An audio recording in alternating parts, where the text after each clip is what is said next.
शुरू करते हैं बिस्मिल्लाहिर्रहमानिर्रहीम। Today we will start from distinctive characteristics of health sector. इसमें there are 7 points which we have to discuss today. Number one is consumer ignorance. What is the difference between customer and consumer? Customer may be a consumer, but consumer may not be a customer. Consumer वो होता है जो चीज़ों को इस्तेमाल करता है, वो know about the product or services which he is using, he or she is using.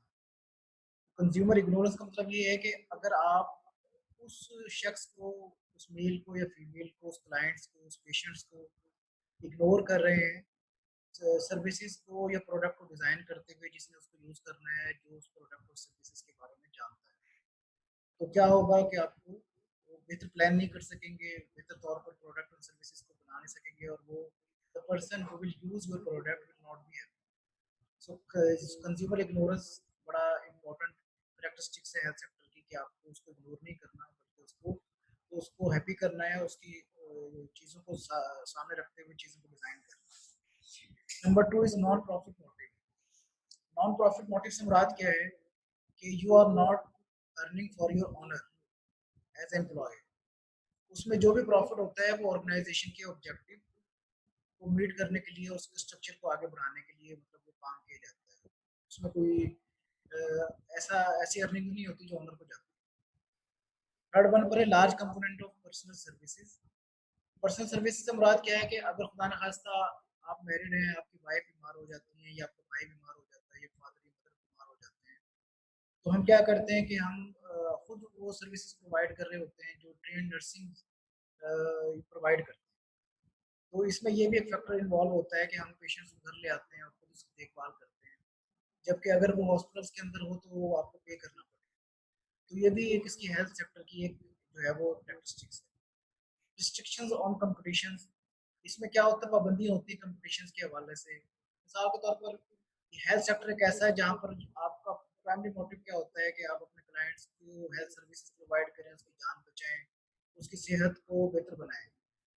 तो इसकी इसलिए इसमें जो है कंपटीशंस को इतना ज़्यादा जो है वो अलाउ नहीं किया जाता, रिस्ट्रिक्शंस होती हैं। अगर कंपटीशन में लोग कंपटीशंस को फोकस करें तो पेशेंट्स को हेल्थ केयर सर्विसेज को प्रॉपर प्रोवाइड ना कर सकें, तो उसका नुकसान क्या होगा कि वो अल्टरनेट आप अपने उसमें लग जाएं कंपटीशंस में, और पेशेंट्स इग्नोर होगा, और जो है वो उससे उसकी सेहत जो है और उसकी हेल्थ सर्विसेज की जो है चीज़ें जो है वो मुतासर होती हैं। नेक्स्ट पॉइंट है the even and unpredictable incidents of illness. आपको समटाइम आप देखें कि हम लोग ज़िंदगी गुजार रहे होते हैं, बहुत अच्छी सेहत होती है, कि अचानक बीमार हो जाते हैं, हमें पता भी नहीं होता कि हमें ऐसी बीमारी लाक हो जाती है कि जो हमें बिल्कुल अनइवन और अनप्रेडिक्ट कर रहे होते हैं। तो इन चीज़ों को भी ज़हन में रखना है कि ऐसी अगर खुदा न खास्ता कोई नाकानी बीमारी आ जाए कि जिसको हमने देखते हुए मतलब जिसकी वजह से हमें हमारे हमारी सेहत डैमेज हो सकती है, तो हमें उसको भी बेहतर बनाना है, उसके लिए प्लानिंग करनी है कि उसकी अगर खुदा न खास्ता ऐसा कोई मसला हो तो हमने कहाँ से ट्रीटमेंट करवाना है और कैसे उस सेहत को अपने कंट्रोल करना है। इसमें एक्सटर्नल इफेक्ट्स हो सकते हैं, हर्ड इम्यूनिटी, मतलब इम्यूनिटी के हवाले से कोई प्रॉब्लम्स आ सकता है, जिस तरह आजकल बहुत ज़्यादा इशू आ रहा है कोरोना वायरस के हवाले से, प्रॉब्लम जो आ रहे हैं। Mixture of consumption and investment element, बाद ऐसी चीज़ें होती हैं जो दो सेम लेवल पर आप यूज़ कर रहे होते हैं। मिसाल के तौर पर डॉक्टर से ही आप मेडिसिन ले रहे होते हैं, प्रिस्क्रिप्शन बनवा रहे होते हैं, ट्रीटमेंट भी करवा रहे होते हैं, ठीक है। आप मिसाल के तौर पर प्रिंटर यूज़ कर रहे होते हैं, उसके साथ उसका टोनर भी यूज़ कर रहे होते हैं। तो ये भी इसके अंदर देखा जाता है कि बाज़ ऐसी चीज़ें होती हैं जिनका मिक्सचर आप कंज्यूम कर रहे हो, और इन्वेस्टमेंट एलिमेंट्स भी होते हैं। आपके पास ज़्यादा पैसा होगा, इनकम अच्छी होगी, तो व्हाट यू विल डू कि आप बेहतर तौर पर अपनी हेल्थ केयर को ट्रीटमेंट को ले सकते हैं और उसको आगे बढ़ा सकते हैं। अब ये है जी other economic factor affecting demand. Demand से मुराद का डिमांड ऑफ हेल्थ केयर। अब आप ये देखेंगे जैसे जैसे आपकी इनकम इंक्रीज करेगी, आप you as a consumer you will be willing to buy more healthcare services from better physicians। ठीक है, आप बड़े से बड़े डॉक्टर्स के पास जाना पसंद करोगे, आप अच्छे फिजिशियन से अपना ट्रीटमेंट कराओगे। आप क्या करोगे कि उससे जो है वो अपनी सेहत के हवाले से अच्छी प्रिस्क्रिप्शन और मेडिसिन वगैरह लेना शुरू कर देंगे। लेकिन ये किस पर, it's all up to your income, ठीक है ना। Income will motivate you to buy better health care service from the physicians और डॉक्टर। अभी हमने बात की कि mixtures of two things, mixture of consumptions की बात की, complements with same like two और more goods which are consumed together. इसमें हमने नीचे एग्जांपल्स ही कोट किए हैं कि laser printer and toner cottage हम इकट्ठा यूज करते हैं, शुगर एंड मिल्क इकट्ठा यूज करते हैं, contact lenses and optimal optimate optometrist optometrist visits, कि हम जो ऑप्टोमेट्रिस्ट विजिट्स के पास ऑप्टोमेट्रिक के पास जा रहे होते हैं उससे कॉन्टैक्ट लेंसेज के लिए, तो ये भी कटा। इसमें मैंने आपको मिसाल दी कि एक ही फिजिशियन जो है वो आपको प्रिस्क्राइब भी कर रहा है आपके प्रिस्क्रिप्शंस को और वो ट्रीटमेंट भी दे रहा है। तो ये क्या है, कॉम्प्लीमेंट्स भी क्या करते हैं, आपकी इफेक्ट कर रहे होते हैं आपकी demand of health care. Substitute, जैसे मैंने आपको बताया था कि नीड और वांट्स पे जो हमने जिक्र किया था कि जब आपकी नीड डिजायर बन जाती है या डिजायर नीड बन जाती है, तो फिर क्या करते हैं, जब आप आपकी इनकम उतनी नहीं होती तो फिर आप उसका अल्टरनेट भी यूज कर लेते हैं।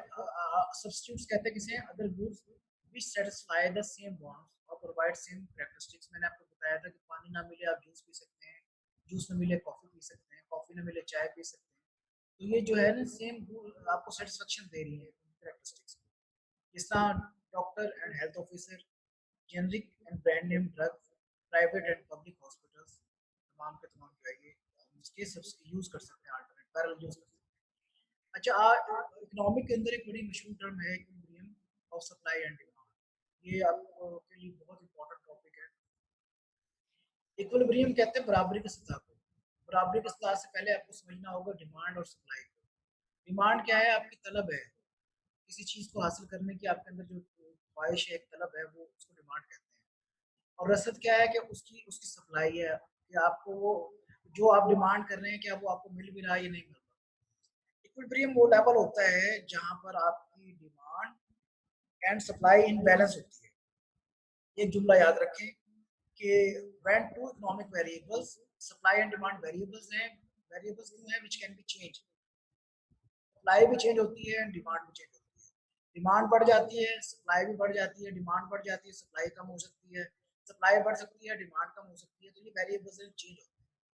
तो market equilibrium comes at that price and quantity where supply and demand forces are in balance. ये उस प्राइस पर इक्विलिब्रियम होता है जहां पर प्राइस एंड क्वांटिटी, सप्लाई और डिमांड की बराबर इन बैलेंस होती है। ठीक है। At such a price, the quantity and amount that buyer wish to buy is just equal to the amount that seller wish to sell.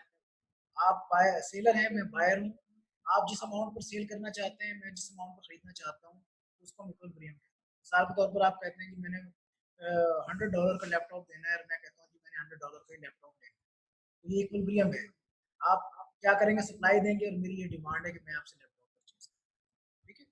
अगले पॉइंट क्या है, at the equilibrium price and quantity tend to stay same as long as other things remain equal। ये कहता है कि ये उस वक्त जो है ना सेम होंगी जब बाकी कोई और चीज, अदर चीजें जो है ना कोई और चीज इस पर इफेक्ट ना करे। ठीक है ना, कि मिसाल के तौर पर आपके ऐसा अर्थक्वेक आ जाए, नागहानी आफात आ जाए, मुसलसल बारिशें होना शुरू हो जाए, आप पहुंच ही ना सके, कोई और मसला बन जाए, तो कहता है अगर बाकी मामला ठीक रहे तब इक्विलिब्रियम का कानून जो है ना वो फिर लागू।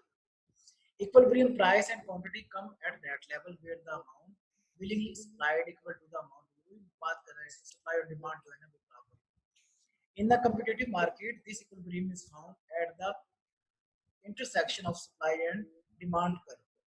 यानी कि वो कर्व जो इंटरसेक्शन कर रही हो, एक दूसरे के साथ इंटरेक्ट कर रही हो, ठीक है ना, जो किसी जमूद पर जाकर किसी पॉइंट पर जाकर मिल रही है।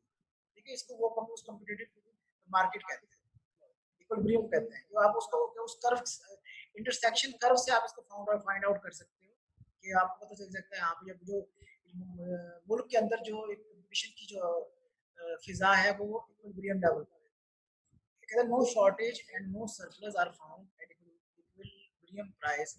उसमें क्या होता है, जब मैंने आपको बताया कि डिमांड और सप्लाई इक्वल लेवल पर होती है, क्वांटिटी और प्राइस इक्वल लेवल पर होती है, तो कोई शॉर्टेज नहीं होती और कोई क्या होता है, कोई सरप्लस नहीं होता। आपने 100 बैग्स मंगवाए 100 ही मिलेंगे, 90 नहीं आएंगे। आपने 100 बैग्स मंगवाए 120 नहीं आएंगे। ठीक है, तो ये इक्विलिब्रियम का लेवल रहेगा। इलास्टिसिटी ये भी बहुत लचक जिसे कहते हैं, बहुत ही इंपॉर्टेंट टॉपिक है। In economics elasticity refers to the ratio of the relative change in dependent variable to the relative change in independent variable. देखो मैंने आपको बताया था कि there are two type of variable, one is dependent और other is independent variable. Independent variable जो होता है डिपेंडेंट वेरिएबल की वजह से चेंज होता है। मिसाल के तौर पर आपकी सप्लाई अगर डिपेंडेंट है डिमांड पर, तो डिमांड चेंज होगी तो सप्लाई भी चेंज हो जाएगी। ठीक है, तो ये दोनों एक दूसरे के ऊपर लाजिम मजूम होते हैं, उसमें चेंज आएगा तो उसके अंदर भी चेंज आ जाएगा। ठीक है, a change in any of the demand factors will cause a change in quantity. देखो डिमांड फैक्टर में चेंज आ रहा है तो जो वजह बन रहा है क्वांटिटी में परचेज ऑफ अ गुड पर टाइम पीरियड। ठीक है, कि कोई भी किसी भी चीज की डिमांड में जो चेंज आ रहा है तो वो उसकी क्वांटिटी परचेज जो आप परचेज कर रहे हैं ना वो उसके ऊपर भी वो चेंज आ रहा है, जिसको हम इलास्टिसिटी कहते हैं। अब ये बहुत इंपॉर्टेंट पॉइंट्स हैं factor affecting elasticity of demand. इसमें प्राइस का बहुत इंपॉर्टेंट फैक्टर होता है। Availability and price of substitute, आपके पास सब्स्टिट्यूट अवेलेबल हैं, उनकी प्राइसेस जो है क्या उससे कम है। ठीक है, मिसाल के तौर पर आपने जूसेस लेने हैं, आपने कोई ग्रॉसरी लेनी है, आपने शर्ट लेनी है, आपको अपनी जो जो आपकी डिमांड थी उसकी प्राइस ज़्यादा है, आपने उसको सब्स्टिट्यूट की अवेलेबिलिटी देखी, उसमें आपको पता चला कि हाँ भाई मुझे ये अवेलेबल भी है और क्या है इसकी जो है प्राइस भी उसके उससे कम है तो मैं ये परचेज करूँ। Availability and price of complements, मैंने आपको बताया था कॉम्प्लीमेंट्स वो होते हैं जो टू थिंग्स टू और मोर गुड्स यूज टुगेदर, उनकी उनको देखा जाता है कि क्या वो इकट्ठे मिल रहे हैं। ऐसा ना हो कि आपके पास प्रिंटर हो लेकिन कॉटेज ना हो, आपके पास शुगर हो लेकिन मिल्क ना हो। ठीक है ना, तो उन चीज़ों में देखा जाए। इनकम चेंज आ रही है, मिसाल का इन्फ्लेशन हो गई, चीज़ों की कीमत बढ़ गई, मनी की वैल्यू कम हो गई। ठीक है, अब आप तो 50,000 कमा रहे थे ना, लेकिन अब क्या हो रहा है कि एक्सपेंसेस 70,000 के हो रहे हैं। तो इस चीज़ को भी हमें देखना है कि ये फैक्टर्स ना हो, other things remain the same, तब ये जो है वो उस पर इफेक्ट जो है ना वो नहीं होगा। तो उसके बाद नेचर ऑफ कम्युनिटी, आपको जो चाहिए वो क्या, ऐसा तो नहीं कि आपको गंदम चाहिए और आपको जो है वो मिल्क कुछ और कपास मिल रही है। ठीक है, आपको बर्गर चाहिए लेकिन आपको कुछ और चीज़ मिल रही है। मल्टीपल यूजेस, मल्टीपल यूजेस क्या है उस चीज़ों के हवाले से, एक चीज़ बहुत सारी जगह पर इस्तेमाल हो सकती है। क्या अगर उसका एक जगह इस्तेमाल आप कर रहे हो तो हो सकता है दूसरी जगह भी इस्तेमाल कर रहे हो सकती है, तो वो भी बड़ा इंपॉर्टेंट है। ठीक है, डेफर्ड कंजम्पशन, आप उसकी डेफर्ड कंजम्पशन कर रहे हो मतलब ज़्यादा कंजम्पशन हो रही हो या कम कंजम्पशन हो रही हो उसके मुताबिक ना हो रही हो, नुकसान दे रही हो।